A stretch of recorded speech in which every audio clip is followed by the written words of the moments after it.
今日落好大雨啊！走咗返過嚟逛下坳呢邊，又揾我啲朋友。今日佢話會整呢個煲仔飯食，所以忍唔住又出車過嚟探下佢哋。咁我呢，今晚喺咪度過夜都未知，可能會，可能唔會。啱去完開咧，呢個側幕呢，仲未有機會試嘅，啱打完風，咁就天氣好啲先再試俾大家睇。臘腸就係得㗎，臘髀咧就係另一間，仲有鹹蛋。係得啦，過來啊，慢慢嚟啊。好，幾多揾？揾揾揾啊！等陣有飯開。啊！開袋先，開袋先。使唔使分起鹹蛋啊？分起先咯。擺喺度焗。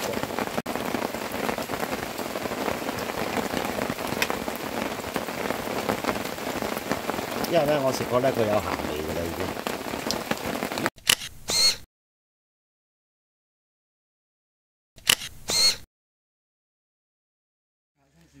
3個食飽飯，跟住又嚟沖茶飲。送薯片啦。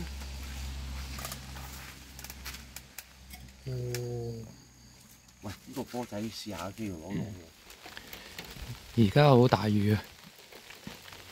咁啊，吹完水，返上車先。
tomorrow.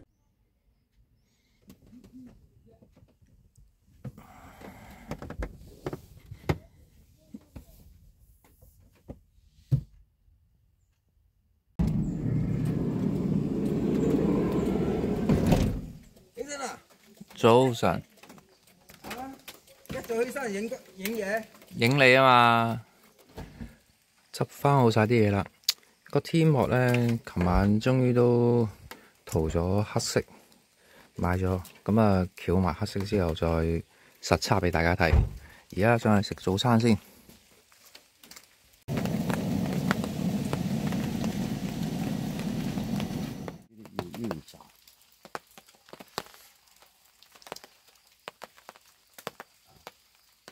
咖喱渣，一塊一塊食啊嘛。簡單食完個早餐之後，又要繼續開工啦。由於全晚落住雨，聽住雨聲瞓覺，唔知大家會唔會鍾意呢種感覺呢？由於時間緊迫，拍住咁多先。鍾意睇關於車中泊嘅資訊，記得訂閱我嘅頻道同埋分享俾大家。下條片再見，拜拜。